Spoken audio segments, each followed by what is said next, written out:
All right. Hi, everybody. Coming to you live from Los Angeles, California. As always, it's Trevor Tyler, Senior Director of Beverage Operations for Eureka Restaurant Group. I am coming to you from a different room in my home this evening. If you've been a member in the past, this may look a little different. Normally, I'm in my tiki bar or in my kitchen or something, but maybe he'll make an appearance a little bit later. But I have a 3-day-old baby in the house, so I've been sequestered to the office while my lovely mother-in-law and my wife are watching the baby. So thank you, everyone, for joining us this month. If you're new to Eureka Whiskey Club, welcome. If you've been here for a while, thank you for your support and ongoing support. Today, I have the extreme pleasure to be joined by Master Distiller of Heaven Hill Distilleries, Heaven Hill Distillery, Connor O'Driscoll. Sorry, I'm going on like barely any sleep, so I apologize. You're good. Do it. You're killing it. Yeah. And Jack Choate. And Jack, you're the brand ambassador for the West Coast for Elijah Craig and Heaven Hill, right? Correct. Awesome. So Based thank up you in very San much. Francisco. What's that? I'm based up in San Francisco. Oh, cool. Well, thank you for joining us, gentlemen. So we're looking forward to talking about some whiskey today and making a cocktail. Connor does have to be out here, so we're gonna. Connor has been kind enough to join us from his family vacation, so I can't thank him enough. And thank you to his wife, like I said pre-call, for allowing him to be here. She's a good woman. Yeah, they are. You know, they have to put up with us in the whiskey industry. That it takes a special type of lady. I know that. Yeah, So yeah, I'll pass it to you, gentlemen. If you just want to do a quick introduction, tell our members who you are and a little bit about yourselves, it would be greatly appreciated. Sure. You want me to go first, please. Jack? All right. Thanks. Go for it. Well, first off, guys, thanks very much for having us here.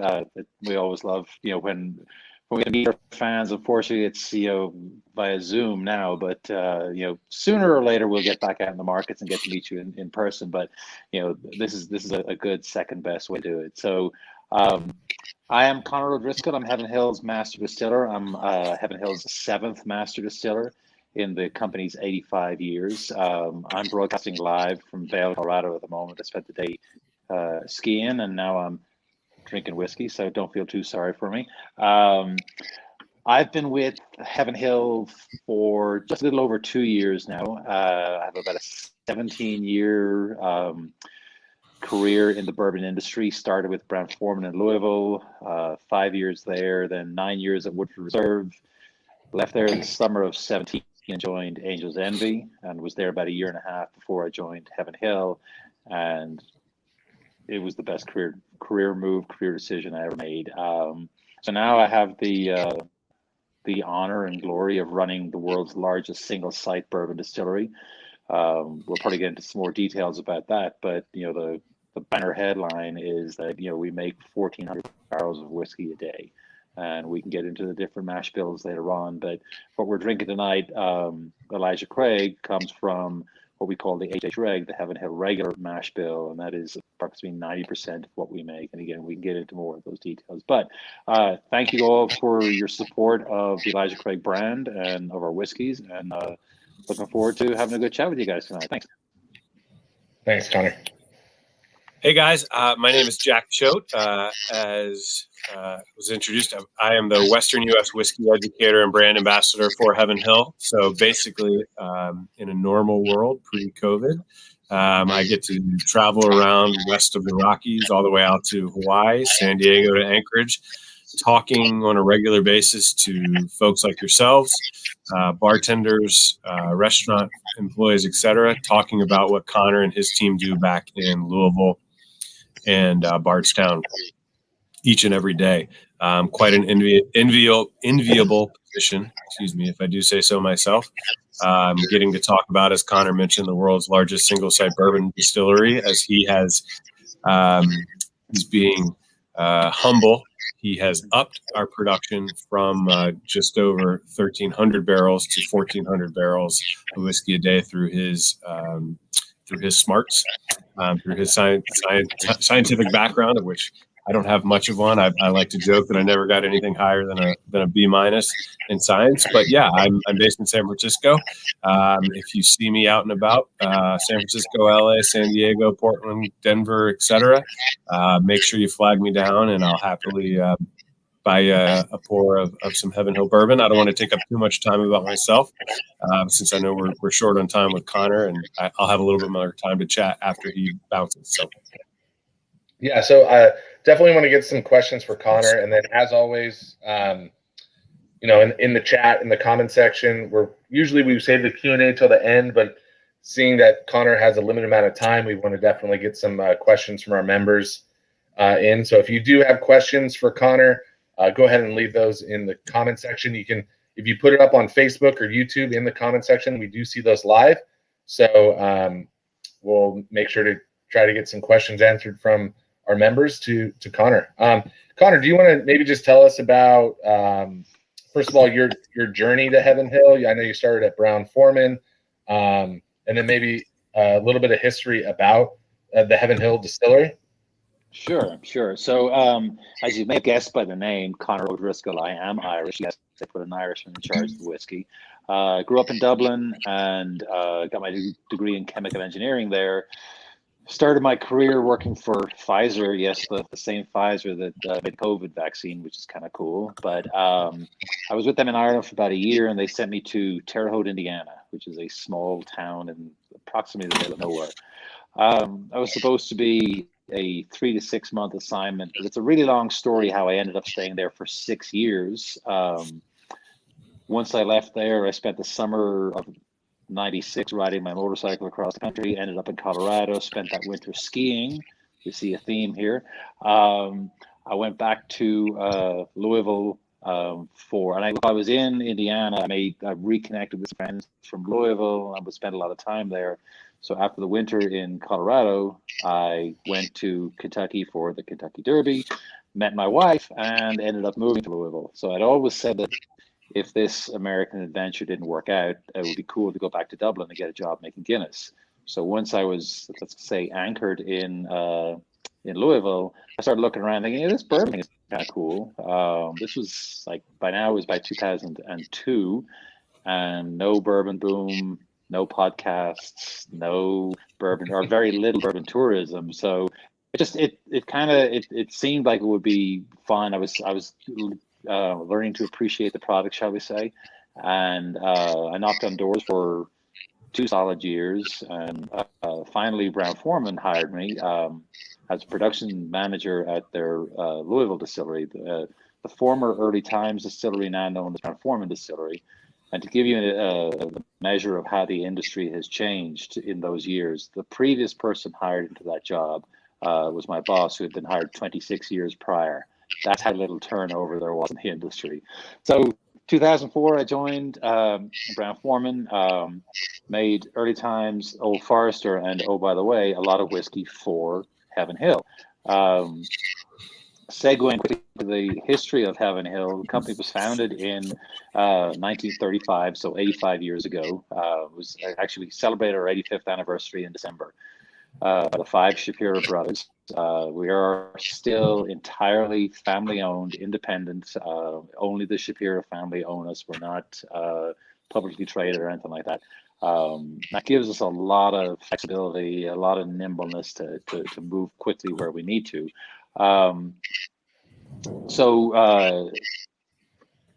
Founded with a master distiller called Earl Beam, and the most famous of our master distillers, of course, is Parker Beam, who was master distiller for 56 years, and he was running the show in '96 when the distillery in Bardstown burned down. You may have heard that story, but if you Google distillery fire, you'll see footage of it, and it's apocalyptic. But short version: lightning hit a warehouse, burned the warehouse down. It set fire to 6 other warehouses, burned 90,000 barrels of whiskey. That burning whiskey flowed downhill and burned the distillery down. should have put Heaven Hill out of business, but Max Shapira, who's still our president and CEO, he assembled the troops, said, everybody, we have cases to ship, we have orders to fill, everyone get back to work. And that afternoon, the other distilleries, Brown-Forman, Wild Turkey, Four Roses, called Max and said, what can we do to help? So at that point, Brown-Forman started making whiskey for Heaven Hill, and in 2004, Brown-Forman were still making whiskey for Heaven Hill. And it's no big stretch to say that if it wasn't for Heaven Hill in 2004, Brown-Forman would not have needed to hire me. So I owe them a debt of gratitude in 2004, and again in 2019 for hiring me a second time. So 5 years doing that, and then they asked me to go out to Woodford Reserve, and I ran that distillery for 9 years, and that was a great time to be there because that's when the boom really started happening. And saw that brand from just a little old kind of boutique, one of the early artisanal, teeny tiny micro distilleries, up to, I mean, it's a behemoth now. It's 1 million plus cases. Still good whiskey. They're doing great things. But it was a great place to be, great place to learn. Just pot stills versus column stills, that whole thing. But things change. Go ahead. Go ahead. No, go ahead. I was in 17. Then it was it was time for a change, and I left and went to Angel's Envy and had no plan. For those of you who don't know, it's a new distillery in downtown Louisville on Main Street. It's owned by Bacardi. Their thing is port finished bourbon, and being part of Bacardi, being part of a slightly different way of making whiskey was that's kind of what attracted me to it. Just something else, something new. And had no plans on leaving there when Heaven Hill called. And to be honest, when they called and offered and asked would I be interested in this position, I turned them down. And because I'm not very smart, let's get down to it. Smarter than me. Well, I don't know. You accepted the job, right?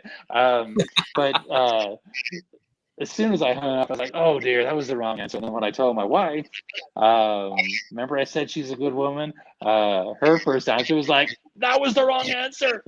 So luckily they called back, and here we all are. So yeah, I took over running the distillery, and of course the history and the legacy that's most personified most clearly by part of me, 56 years in the job. So to say I stand on the shoulders of giants is a huge understatement. But we are at the forefront of the continued growth of the bourbon industry. So what Jack referenced earlier there is when I first took this job, people were saying, so what are you going to do? What are you going to change? And I was like, I'm not going to do anything. The job one is don't screw anything up, because Heaven Hill whiskeys, we keep winning awards. Yeah. So don't screw shit up. But there's especially in a bourbon production facility, there's always things you can do to make it better. And by better, generally we mean quality and consistency, and that's kind of been a trademark of Heaven Hill whiskeys from the get-go. But you can treat the yeast a little better, and the yeast will treat you a little better and make you more whiskey and better flavors. You can put more grain in the fermenters and get more whiskey out of them, and that's what Jack was alluding to there, where we got the production from 1,300 or so to 1,400 plus. And as our brands continue to grow, and folks like you continue to support our brands, every drop we can make is hugely important. So so I kind of come at this with two hats: that chemical engineering, optimize the process, focus on quality, focus on consistency, and then this side of it where we get to sit around, drink whiskey, and talk, which is super fun. So before you came to the States, what was your experience, or did you have any experience with bourbon whiskey before you moved to Kentucky, or was that kind of where that love and kind of discovery or sound cheesy here, but your Eureka moment um, for bourbon. He's good raised. Yeah, yeah. Ba-dum. Do you Your work that dad into every? are Do already you work that coming into in every? so nicely. I was gonna say, do you work that into every Q&A? So, I mean, no, I didn't. Growing up in Ireland, whiskey was kind of an old man's drink. My uncles drank Powers, maybe Jameson. But when I started drinking, it was Guinness's was my go-to. But once I came to the US and started spending time in Louisville, um, Old Forester and Old Fitz were the two bourbons that I drank first. I remember the first time drinking bourbon and thinking, I'm not an old man, I shouldn't be drinking this. And tasting it, I was like, but whoa, this stuff tastes good. Yeah. So that was kind of the Eureka moment. And like I said, putting the whole, stay or go thing. Of course, by this time I was married to Kim, and I wasn't going to go anywhere. But at that point, I was working for an engineering firm, which is a very, very dull job. And I was looking for something else. And I didn't just want to go from one dull job to another. So that thing of, would it be cool to get a job making Guinness in Dublin? And very quickly segue to, it would also be pretty stinking cool to get a job making bourbon in Louisville. And that has stayed true to this day, and I plan on it staying true for the rest of my career, which is hopefully for quite a long time. Well, having been to the Guinness distillery and been to Heaven Hill and been to a lot of the distilleries in Kentucky, they're both phenomenal experiences. So, you would have ended up at a good place regardless, I guess. But that's awesome. I definitely did. So yeah, it's we got a good thing going at Heaven Hill, and it's such a great thing to be part of it. So that's awesome.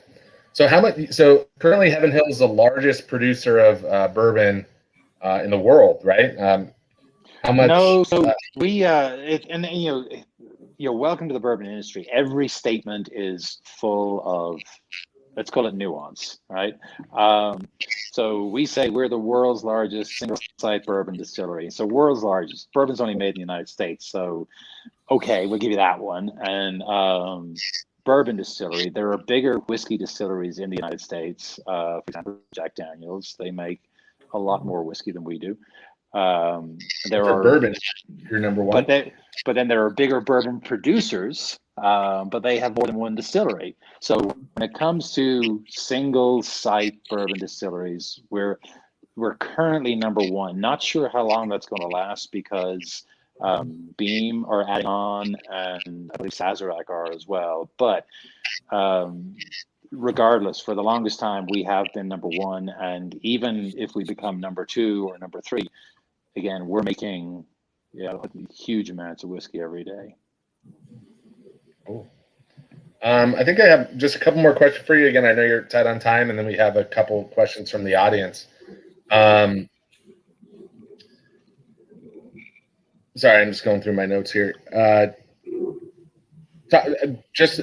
Maybe for some introductory whiskey drinkers, maybe talk about the difference between bourbon and then Irish whiskey, given that's okay. Yeah, good question. So, whiskey it's alcohol distilled from fermented grains. Fermented grains is beer.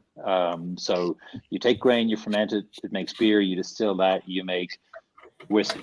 So all whiskeys fall into that. Now, bourbon is a whiskey, but not all whiskeys are bourbon. And to call your whiskey bourbon, it's got to be made in the United States. It doesn't have to be made in Kentucky. It doesn't have to be made in Bourbon County, Kentucky, although the names are from the same place.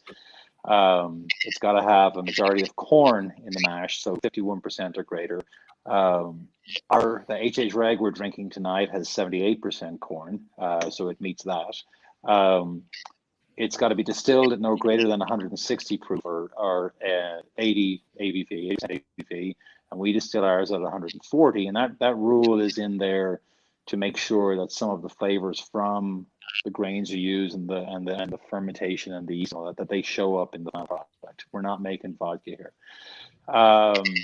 It's got to be barreled in new charred white oak barrels you can't put it in the barrel any higher than 125 proof. And it's got to be aged a minimum of 2 years or 4 if you don't want to put an age statement on the bottle. And then of course you can't put anything, you can't put any colors or flavors into it when you do bottle it. So that's bourbon.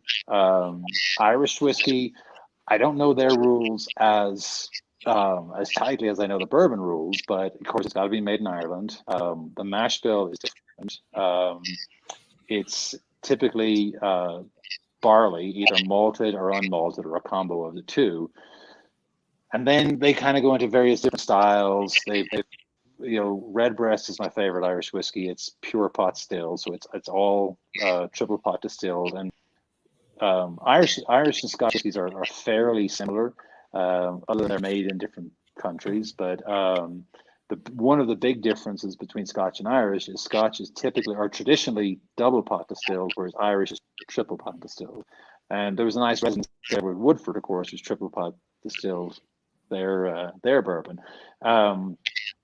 So when you get to taste it, sorry, I forgot. Irish is typically aged in used barrels, oftentimes used bourbon barrels, and can be finished then in port or sherry or whatever it might be barrels. So it also has to age for a minimum of 3 years and can be distilled higher, up to 189. That's right. And so the distillate can be a lot less grain influenced and less fermentation influenced. And then of course they're using used barrels, so you tend to get not as big and rich. It's milder, kind of honeyed notes. Yeah. So a lot of that flavor's already been extracted out of the wood, right?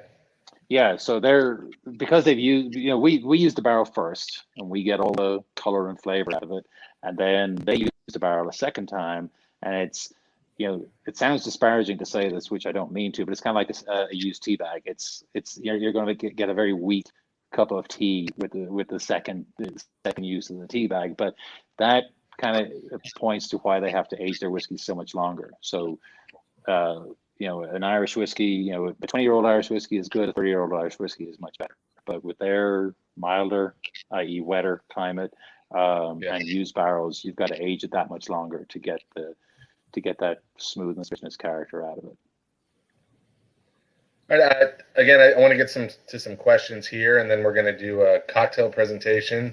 And Jack is going to answer some more questions about Elijah Craig. We're going to taste some whiskey, and then we'll have another Q&A. But I want to get we have some great questions here in the chat for Connor. Matt Vargo asks, what is the difference, or is there a difference in the mash bill between Elijah Craig, Evan Williams, Bottled and Bond, and Henry McKenna 10-year?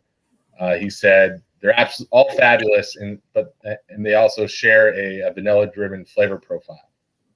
So no, there is not. That is the HH Reg, the Heaven Hill Regular I mentioned earlier. So we make 5 mash bills at the distillery, and approximately 90% of what we make is HH Reg, 78% corn, 10% rye, and 12% malted barley.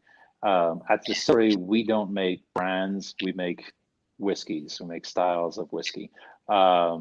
So we fill our 1,400 barrels a day, we put them away. We now have over 1.9 million barrels aging. We have 63 warehouses in 6 different locations, some in the city, some out in the country, some are big, some are small.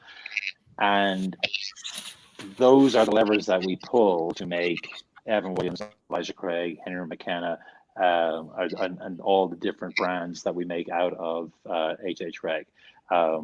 So Evan Williams is typically 5 years old. It's at 86, but it's a much bigger batch of barrels that's dumped to make a batch of Evan Williams.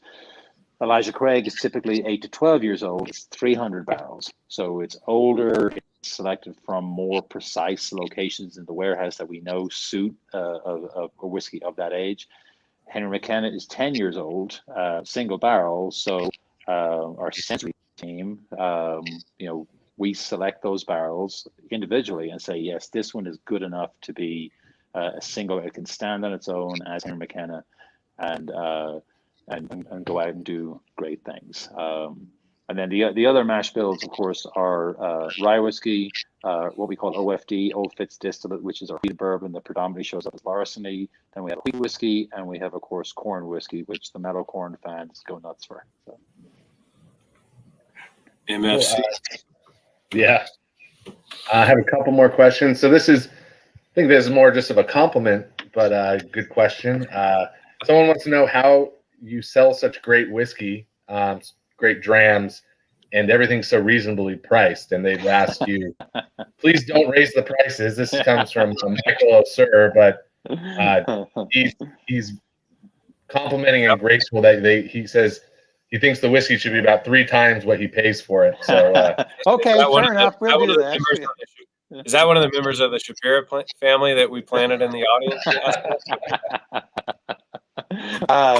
No, but one of our hallmarks for the last 85 years has been great whiskey at a reasonable price. I mean, we are in the business of whiskey, not the charity of whiskey. So, don't be surprised if prices creep up from time to time because, hell, corn is up over $2 in the last 2 months. So yeah, we're a business in the real world. So, but we are very reluctant to, as the phrase goes, take price because, we know our consumers enjoy our whiskeys and they enjoy them at those reasonable prices. And, Heaven Hill is successful because we know what we've got, we know who our consumers are, and they respect our whiskeys, we respect them, and we're not in the business of gouging. We'll bring out some unicorns from time to time that are expensive, but at the same time, they're like the Heaven Hill 27-year-old. We had very little 27-year-old, and we had managed this whiskey for 27 years. We're going to charge $400 for it, and we paid taxes on it for 27 years, so we had to get some of our money back for it. But our kind of corporate DNA, the family DNA, is to make great whiskeys and charge reasonable prices for them. all right, got 2 more questions for you. So I know we got only just under 3 minutes here. So talk quick. Yeah. The question is, I think it's just probably pretty quick. Someone, Barrel Seeker, wants to know: will there ever be 10 and or 12-year larceny made? Great question. Yes. It's called Old Fitzgerald. Well, actually, no. That's thank you, Jack. Thank you for jumping in. I mean, yes. Yeah. And I spoke earlier how we don't make brands at the distillery. We make styles of whiskey. So the OFD, the Old Fitz Distillate that predominantly shows up at larceny, was the small batch. Now we have the barrel proof. This one whiskey of the year, name drop. But when we extra age it, we bring it out as Old Fitz. Now that's one of those hard to get unicorns. But will there ever be a specific 10-year-old bottle and bond larceny? I haven't heard any talk about that yet, but that would be kind of cool. Yeah. And then really quick, last question for you. This is probably a big question for everyone, but sum it up as best you can. Had a couple people wanting to know, Edward Gomez just want to know kind of what the impact of COVID was in a positive way on Heaven Hill. And did you realize that you could do more store picks without disturbing the regular market? So multi-level question there, but I spoke earlier about how being family owned and not on Wall Street allows us to be nimble. We pivoted so quickly to, first off, getting out hand sanitizer. A lot of our operations geared up in, it seemed like days, it was probably a few weeks, to start producing hand sanitizer, which we donated to first responders and frontline medical workers. At the distillery, we were declared an essential industry because this is Kentucky. So my wife is a physician; she's a pediatrician, so she was an essential employee because she's saving children's lives, and I'm an essential employee because I'm making whiskey, saving their parents' lives. Exactly. So when it hit and everything shut down, we were like, well, crap, there goes our sales. What are we going to do now? So on-premise tanked, Trevor, you know this. And but off-premise, people buying whiskey at home went through the roof and referenced the great whiskey at a reasonable price. I mean, trying to keep 175s of Evan Williams filled and shipped and stocked has been the biggest challenge. And we're doing all that while focusing on keeping our people safe. So we had to figure out how to run production operations and keep everybody socially distant and put up plexiglass screens and get N95 masks, et cetera, et cetera. So, we've weathered this. I mean, when you talk about we are weathering, it's active. When you look at the history of Heaven Hill, we've got, I think we've got all the horsemen of the apocalypse. We've had fire. There's probably been a pestilence that hit the crop at some point. We've had, here we are with a pandemic. So the locusts. there are locusts somewhere. So something in the news about locusts recently. On their way. So yeah, it's been an unexpected challenge. We've had some wins, we've had some challenges that we struggled with, but again, we are 85 years of just wonderful institutional knowledge where we can react, we can be nimble, and the whole team, top to bottom, left to right, has done great things, and we're doing stuff like this. I mean, clearly we've got fans out there who love our product, and thank you all very much. I got to bail here very quickly, but before I go, I do want to just thank Eureka for the support. I mean, you guys bought 5 barrels and you put this whole event together, so thank you, and you did it with a baby on the way. Yeah, maybe he'll make an appearance later.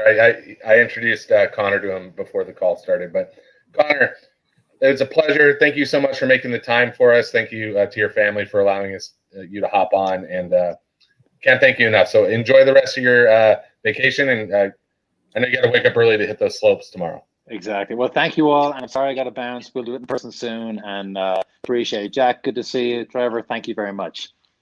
Cheers, Connor. Thanks, Connor. All right. So, Jack, we're going to get into some questions with you, but we're going to take a quick break here. We're going to show everyone usually I will make the cocktail here, but usually I kind of make the cocktail on video in my bar and show everybody.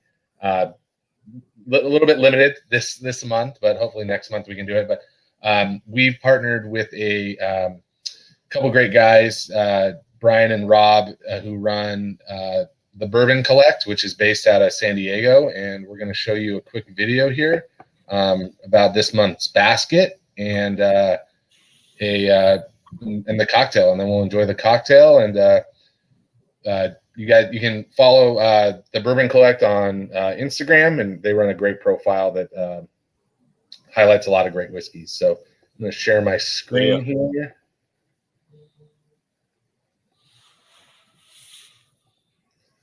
All right, enjoy.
All right.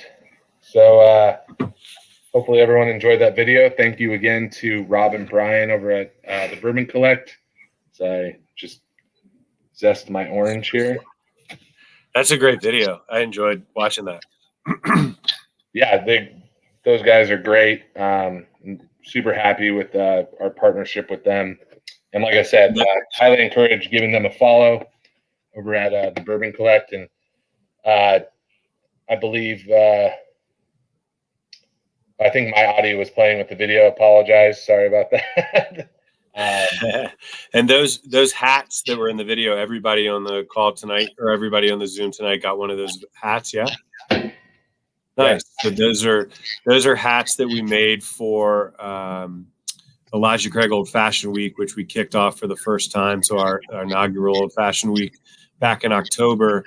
And everything that we did that week benefited the Restaurant Workers Community Foundation, which is a nonprofit out of Manhattan, where all of their proceeds go towards supporting Trevor, you and your colleagues in the drinks industry over the course of the last year. So we were able to donate $100,000 through that, and we're stoked to be able to get some of those lids out to the public. So wear them proud.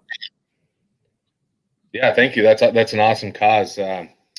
Restaurant workers and the industry really could use it right now. So sorry again about the audio issue. Hopefully you enjoyed the visuals and heard me clanging around in the background making my drink, but hopefully you were able to make yours as well. So this is our date night Manhattan.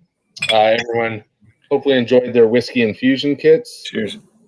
I think these were super fun and kind of allowed you to do it at home. Typically, I would drink a Manhattan without a large cube. Just find that with the infusion and the fruits and stuff, this kind of helps balance out the flavors with the large ice cube. But if you want to enjoy it without the cube, or even if you can enjoy the Manhattan without using the infused whiskey. Just a quick shout out to Brovo, their jammy vermouth, amazing. A company out of Seattle, Washington that's female owned. Mari and the team up there are a company that we've worked with at Eureka for many, many years and carried their products. So thank you to them. So hopefully everyone's able to enjoy a drink, and we have about 20 more minutes here. So Jack has some questions for you. If you yeah, for sure. I didn't have the infusion, but I have a little Elijah Craig Boulevardier, which is my favorite cocktail. So cheers, everybody. Can't go wrong with that either. Mm-hmm. Not at all. So a little bit about the history of Elijah Craig. Sure. That Elijah Craig is the first distiller to age the whiskey in charred new oak barrels. Like how much of that actually is documented versus maybe being a little bit more folklore or right. So it's a great question. I mean, the funny thing about the bourbon industry is not a whole lot of it was actually written down until the 20th century. And it's funny. We talk about our founding date. It's December 13th, 1935. And I was on one of these last week, and someone pulled out a hat that they got from our visitors shop 20 years ago that says Heaven Hill 1934. So, with that one, our founding date was the piece of paper that we found with the oldest date on it. Once we started really getting serious and back in the bourbon boom. But as far as the Elijah Craig story goes, yeah, I mean, a lot of it is definitely story and folklore. If anyone on here has ever read Fred Minnick's book on bourbon, which is a great read, he gives credit to, but he says that there's about 13 different guys that could have been the first distillers to use charred barrels. And Elijah Craig is one of those. Heaven Hill is the story of Elijah Craig being the father of bourbon was first told in the 1870s in a book. And then, in a article of the Louisville, what is now the Louisville Courier Journal, which is the daily newspaper in Louisville. And then in the 1950s, when the group that is now called Discus, which is the lobbying group for the distilled spirits industry, when they were putting in the first efforts to lobby to make bourbon the native spirit of America, they referenced that story where it was said that Elijah Craig was the first distiller to age his what we would call new make spirit or his whiskey in barrels for the first time. And, these were not barrels that were brand fresh, fresh from Independent Stave Company of the time. These were barrels that more than likely he had gotten from, the general store that had stored fish or pickles or whatever, and he had burned out the inside so that he could get them down the Kentucky River to the Ohio River, actually the Elkhorn Creek to the Kentucky River to the Ohio River, out to the Mississippi, down to New Orleans, which was his primary market. And that trip took about 9 months. So those were really our first warehouses, whether it was Elijah Craig or any of the other distillers of his contemporaries. So that organization used that to try to get that story to get bourbon to become the native spirit of America, which it did in, I believe, 1964.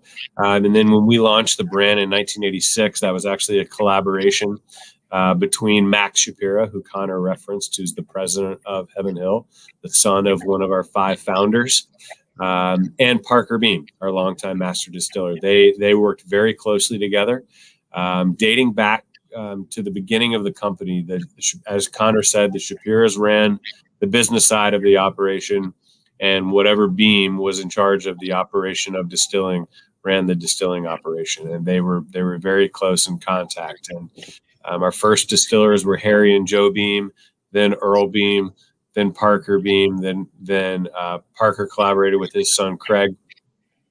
Denny Potter came on, who's now at Maker's Mark, and then Connor joined in 2019. So the Elijah Craig story is, like a lot in the world of spirits and bourbon. There is some truth and there is some folklore in it, but there's nothing better than sitting around telling stories when we're enjoying a glass of bourbon. So we like to tell he was an actual man. He was a Baptist preacher, which is close to my heart. I come from Southern Baptists. I live in San Francisco, but I'm from Georgia originally. He was a Southern Baptist and illicit distiller, and we like to tell his story through this great bottle. And the brand of Elijah Craig continues to expand from the small batch, from the 12-year-old to the small batch to the barrel proof, to the rye, to the toasted barrel, to the single barrel 18-year-old. It's my favorite bourbon day in and day out. Someone referenced the Evan Williams Bottled and Bond as well. Those are the two that I go back and forth between each and every day. So awesome. Yeah, it's always interesting to hear, there's so much folklore and so much stuff is so undocumented in whiskey that it's hard to trace what's true and what's not. But it's always, that's what you always enjoy, right? You belly up at a bar, talking to a bartender, sharing stories, hearing where things come from. That's a lot of the my love for whiskey comes from my love of history as well, and just mine as well. I mean, it's funny. I mean, there are so many stories, and if you look at our portfolios, especially, we have Elijah Craig. Someone referenced Henry McKenna earlier, Evan Williams, all real people. These are brands that we've either created in the case of Elijah Craig and Evan Williams, or acquired in the case of Henry McKenna, and we don't have the distilling notes of any of them. Right? We don't have Evan Williams distilling notes. We don't have Elijah Craig's distilling notes. The lineage from Henry McKenna actually is a little bit more of a straight line than the other two. I mean, he started distilling in the 1870s. He then built a distillery with his sons, who then carried on the distillery operation up until Prohibition. And then that brand was picked up by Shinley, United Distillers, et cetera. Then we got it. So theoretically, we could have his distilling notes, but we don't. And that's the case with all of them. You know, Parker, the same with our ryes as well. Parker was our master distiller when we acquired Pikesville Rye and Rittenhouse Rye. And Parker made all of these brands into what he thought they should be. So not a whole lot of stuff written down, but at the end of the day, we've always been focused in making great whiskey. And, you know, that comes from, of course, what the Beams provide from their influence as our master distillers for 5 or 6 or 7 generations. And then what the Shapiras brought with them when they emigrated from Lithuania in the 1870s, you know, Max Shapira's grandfather, whose name was also Max, he immigrated. He was a traveling salesman, and he had this philosophy that I'm going to provide my customers the best possible product at the best possible price. And that's what the family has done all through the 150 years that they've been in America. So a really, really interesting story. And as Connor said, we're really fortunate to work with such a fun, nimble, and innovative company. I mean, we're not putting out a lot of, you know, sherry cascade stuff and this, that, and the other. But as far as what we are doing, you know, it is sort of innovative in that old school mentality, if you will. Yeah, I definitely want to get to some of the questions here. I want to maybe taste the whiskey as well. Sorry, not Q&A quite yet, but let's taste the whiskey. So you guys have, correct me if I'm wrong, I was trying to do some math while Connor was talking. Looks like each of these barrels is about 8 years old. Yeah, I think a few of them were closer to Yeah. I think it was like 9.5 was most of them that I selected. Just a reminder to our members that your boxes did come with these cards. You know, anytime we do barrel picks, we do try to get the individual barrel tasting notes. We're not always able to get the individual barrel tasting notes, but we have a lot of great resources this month. So you can look at this and obviously come up with your own tasting notes. I saw a lot of great Instagram posts that I was tagged in, kind of I think it was like Corvette Bourbon and MB. I apologize if I'm getting your Instagram handle wrong, but thank you for tagging me with your tasting notes. I'm going to be tasting from one of my personal favorites of all of them, which was the, as I look here, maybe it's in my box. You know, I grabbed the wrong bottle, but it's okay. I like this one as well. I'm going to be tasting the 6022735. I think I selected all the barrels, so like them all, but let me see which one that is. And if anybody wants to throw in what they have into the chat, you can read them to me. Say what you have. You said you had the 3.5 or the 4.5? 735 was the one I had. Okay, so that was a barrel that was distilled on January 27th, 2011, and it aged on Rickhouse Double E, which is at Deatsville, which was Parker's favorite location, and then that was bottled on November 11th, 2020. So that is right at just under 9 years old, or just over 9 years old. Just over 9 years old. Yeah, I told you I was trying to do math and it wasn't working. That's what happened. I usually don't have a cocktail when I'm trying to do these, but since everyone else was having one, I was like, I'm making one. Good. Yeah, so I mean, we're not going to go through each individual barrel, but Jack, I don't know if you just want to kind of talk about we had a member comment that there's a strong vanilla note. I know you guys use a level 3 char for Elijah Craig. Do you guys use that for all the whiskeys you make? Do you guys do alligator char at level 3 for everything?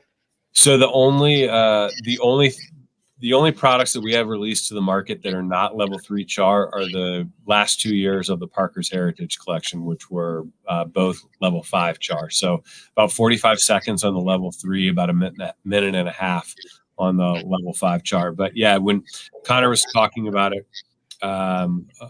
when he was talking about the different mash bills and everything, I was going to throw out the fact that Fred Minnick had asked a couple years ago, and for those of you, I've mentioned him already. If y'all aren't familiar with Fred Minnick, he's one of the premier, writers and bloggers on American whiskey. Was probably Chuck Crowder was probably the first, and Fred was probably the second to make a name for himself.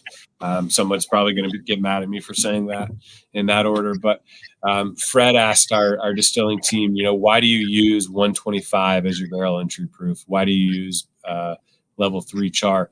And the answer was distilling and making bourbon and making American whiskey is like a really fun math equation. Everything changes. Connor was talking about these are the different levels we control. We have 63 warehouses. There's 7 floors each, 3 barrels high per floor. So when we can get something that we can lock in as a constant, so 125 is our barrel entry proof, which Parker raised from his dad, also because the government allowed him to raise it. And then lock in the level 3 char. That gives us 2 constants of that much larger math equation that basically Mother Nature is applying the different variables based upon where we put the barrels in which rick house and for how long they age, because that's really what allows those barrels.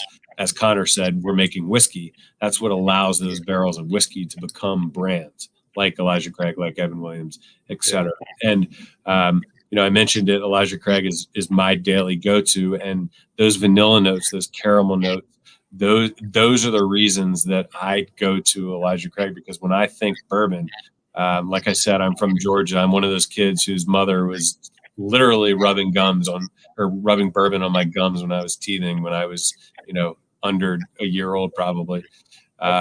Everest, my son Everest will get some tonight, I promise. There you go. That is Elijah Craig is what bourbon is supposed to taste like to me, and the mouthfeel, the viscousness.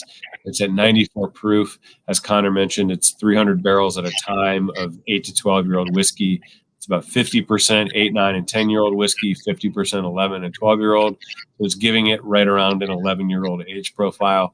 Like it checks every box. Yeah. Whether you're having it as your daily pour neat, whether you're making a simple old-fashioned or taking it up a notch with a Manhattan or a Boulevardier or what have you. It's just an amazing, especially for the price point. Like one of our members said before, it's such a phenomenal bourbon. So again, hopefully, if you want to comment your barrel that you received and maybe throw some tasting notes in the chat, that's always highly encouraged. I'm tasting 735, but I mean all the barrels. I mean, just like I said, Elijah Craig is just so amazing for the price, and the barrel picks to me never disappoint. I mean, even if the non-barrels I selected, it was a hard choice. The barrel picks I've received from other places, restaurants, liquor stores, things like that have always been amazing. Generally what we try to do is, did you go to Kentucky to choose those, or did you get? No, I didn't this time. Pre-COVID or during COVID? Yeah, we selected these probably August of 2020. So obviously I was in the thick of it. But those were wonderful. I know in the past, we selected barrels there in the past, and look forward to doing that in the future. And with the we're coming up, I think on month 9 or 10, I can't remember, of this club, and this has all been happened because of COVID. We've always wanted to do a whiskey club, just never been able to sell full bottles of liquor to go. But with new laws and amended laws, and hopefully these amended laws go into are permanent, we can continue to do that. And it'd be great to even, I'm not promising anything, but doing like a member prize, raffle of some sort, where flying a member out to help pick out some barrels, that would be rad. No one quote me on that. Like, I'm just spitballing, but we can be there to welcome when you get there. But the interesting thing, just looking at these 5 barrels, they're all 4 of the 5 of them were actually all distilled on the same day, and then they all went to 4 of them went to Deatsville, which was, I think I mentioned, Parker's favorite of our warehouse locations. He called it his honey hole. And then the other barrel, the 6-6, I believe, was so those 4 were aged in Rickhouse EE at Deatsville, and then the other was our warehouse MM, which is at Shenley, and both really cool locations because those are part of distilleries that we acquired in the doldrums of American whiskey. So when Max Shapira came back from Wall Street after going to Harvard for business school, he basically broadened our portfolio and took us out of American whiskey entirely. And that's really what allowed us to stay alive and family owned through the 80s and 90s and early 2000s when nobody wanted to look at a bottle of bourbon. So, you talk about Elijah Craig. Elijah Craig came out in 1986, was $8.99 on the shelf, and maxed out at 10,000 cases a year until 2011 or so. But those 2 warehouses have so much history, and they are nothing but wood structures wrapped in tin. When we're building new ones now, they cost about $6 million to build, which is just $6 million of wood and screws and tin siding. And I believe they were, between the 5 of them, they were floor 5 and floor 3. So as Connor mentioned, when we're going and looking for private barrels, and we're going and looking for single barrels under brands like Elijah Craig, we're looking in specific locations for these. And those are, floor 3, floor 5 is basically the center cuts of the warehouse, where they're getting a good amount of the environment coming up from the basically dirt and mud floor, and then from the top where the heat has been rising up to. So these are really classy barrels. So hopefully everyone's enjoying them. I'm having a little bit of a Elijah Craig private barrel myself. Nice. Yeah, that's great information. Makes me happy to hear that the honey hole was, where we chose a lot of these barrels from. Yeah. We only have a couple more minutes here. And I think I want to ask a few questions from the Q&A. Sure.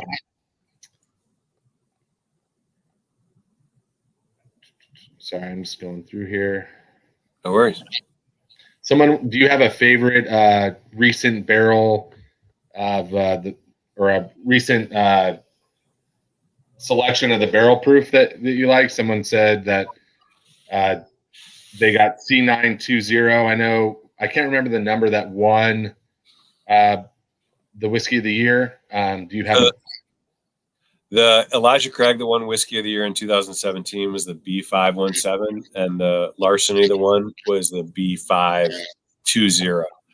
So they were both actually the second release of the year. So the way to decode these, and if we can throw the heavenhilldistillery.com website into the chat for everyone.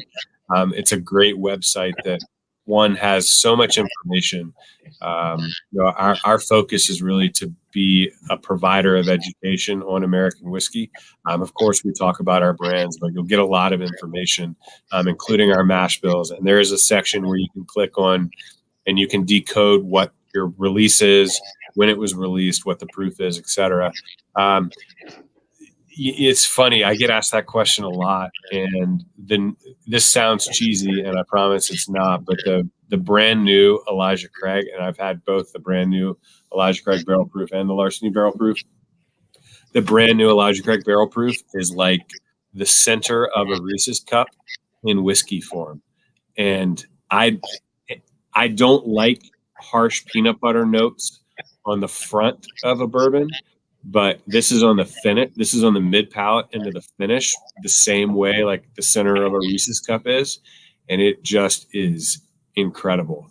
The C920 of the Elijah Craig barrel proof also was delicious.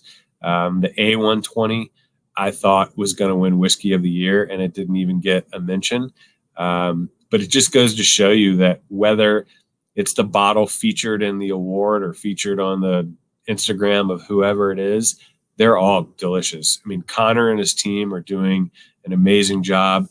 Of course, Parker. I mean, the whiskey that you're drinking now from Heaven Hill was of course distilled under the tutelage of Parker Beam still.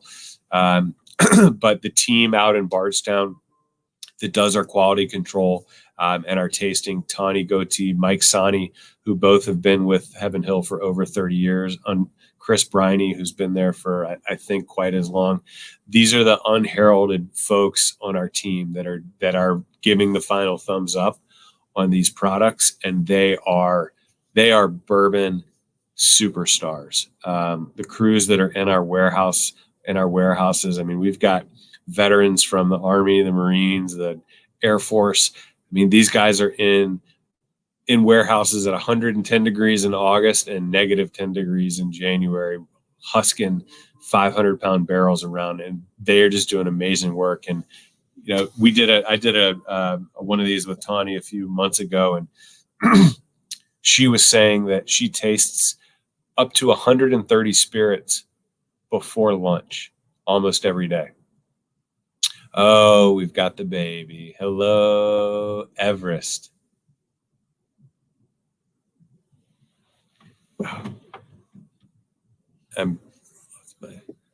Sorry, I had a couple of coworkers that requested an appearance. Oh, nice. This is Everest James. He wanted to say hi to a few coworkers. Oh yeah. And back to Tommy though. Talk. He's got some thoughts on Elijah Craig too, I think. Yeah, I think he's a little too young for me to rub it on his gums, but you know, when he yeah, maybe 2 months. Once he starts sleeping through the night. All right, I'm gonna hand it back really quick.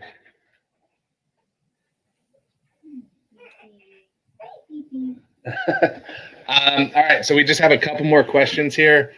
Sure. I'll wrap it up because we're just over time here. Let